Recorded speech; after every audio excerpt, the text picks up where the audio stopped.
పశ్చిమాసియాలో పరిస్థితులు ప్రపంచ దేశాలను ఆందోళనకు గురిచేస్తున్నాయి. శాంతి ఒప్పందం విషయంలో ట్రంప్ ఇచ్చిన గడువు ఇవాళ రాత్రి 8 గంటలతో ముగియనుంది. అయితే ట్రంప్ వార్నింగ్ ను లైట్ తీసుకున్న ఇరాన్ అమెరికాకు బిగ్ సర్ప్రైజ్ ఇస్తామని అంటుంది. వార్ రూపంలో ఖమేనీ వైట్ హౌస్ నుంచి ట్రంప్ ఇలా ఎవరూ తగ్గకపోవడంతో గడువు ముగిసాక ఏం జరుగుతుందోనన్న ఆందోళనలు వ్యక్తమవుతున్నాయి.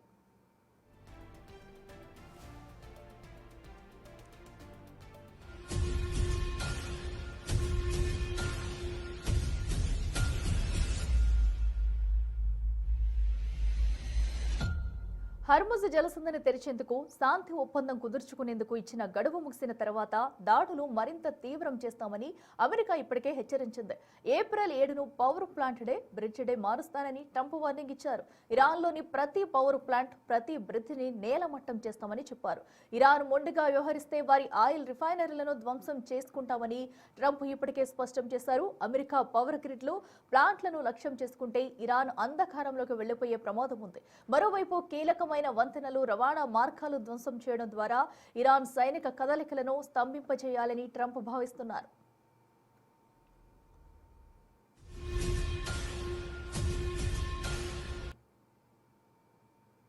మరోవైపు ఇరాన్ కూడా వెనక్కి తగ్గడం లేదు. తొలిసారిగా వార్ రూములకు ప్రవేశించిన ముస్తఫా ఖమేనీ ట్రంప్ హెచ్చరికలను లైట్ తీసుకున్నారు. గడువు ముగిసేలోపే అమెరికాకు బిగ్ సర్ప్రైజ్ ఇస్తామని ఇరాన్ అంటుంది. ఇజ్రాయెల్పై ఇప్పటికే 49వ విడత క్షిపణి దాడులను ప్రారంభించిన Iran revolutionary guards Tel Aviv చుట్టుపక్కల నగరాలపై బాలిస్టిక్ క్షిపణుల వర్షం కురిపిస్తుంది. తన శత్రువులకు హర్ముజ్ జలసంధి ఎప్పటికీ మూసే ఉంటుందని ఇరాన్ స్పష్టం చేసింది. ఒకవేళ అమెరికా పవర్ ప్లాంట్లు, బ్రిడ్జిలను లక్ష్యంగా చేసుకుంటే ఇరాన్ తన ఉనికిని కాపాడుకోవడానికి అణ్వాయుధ పరీక్ష చేసే అవకాశం ఉందని నిపుణులు హెచ్చరిస్తున్నారు.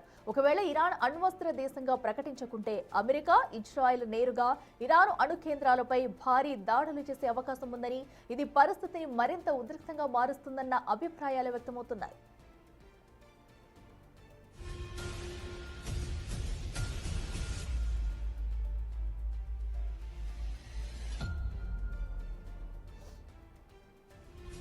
ఇవాళ రాత్రి 8 గంటల్లోపే ఒమాన్ లేదా పాకిస్తాన్ మధ్యవర్తిత్వంతో ఏదైనా ఒప్పందం కుదిరితే తప్ప పశ్చిమాసియాలో పరిస్థితులు సద్దుమణిగే పరిస్థితి కనిపించడం లేదు. ఒకవేళ డీల్ కుదరకపోతే రేపటి నుంచి ఇరాన్పై అమెరికా వైమానిక దాడులతో విరుచుకుపడే అవకాశం ఉంది. ట్రంప్ నిజంగా ఇరాన్ విద్యుత్ కేంద్రాలను లక్ష్యంగా చేసుకుంటే అది 3వ ప్రపంచ యుద్ధానికి దారితీసినా ఆశ్చర్యపోనక్కర్లేదని ప్రపంచ దేశాలు ఆందోళన వ్యక్తం చేస్తున్నాయి.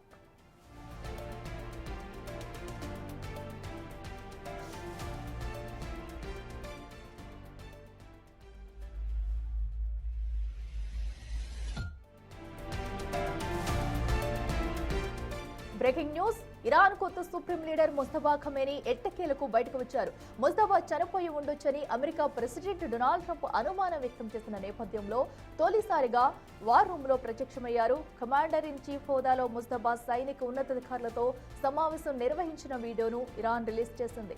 పశ్చిమాసియాలో ఉద్రిక్తలు పెరుగుతున్న సమయంలో ముస్తఫా ఖమేనీ నేరుగా సైనిక కార్యక్రమాల్లో పాలు పంచుకోవడం ఆసక్తికరంగా మారింది. డిజిటల్ మ్యాప్లను పరిశీలిస్తూ క్షేత్రస్థాయి కమాండర్లకు దిశానిర్దేశం చేస్తున్న చిత్రాలు సోషల్ మీడియాలో వైరల్ అవుతున్నాయి.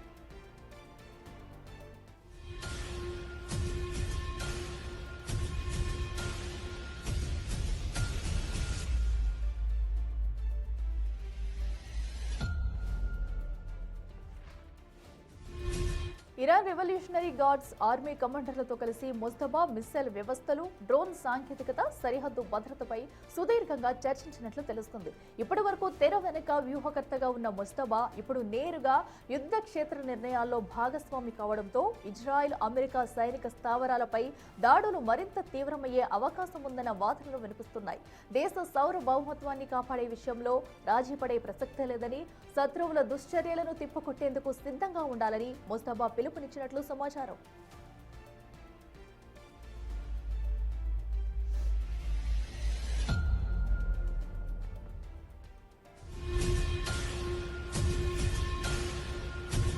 తన తండ్రి అయతుల్లా అలీ ఖమేనీ కంటే ముస్తఫా మరింత కఠిన వైఖరిని అవలంబిస్తారన్న పేరుంది.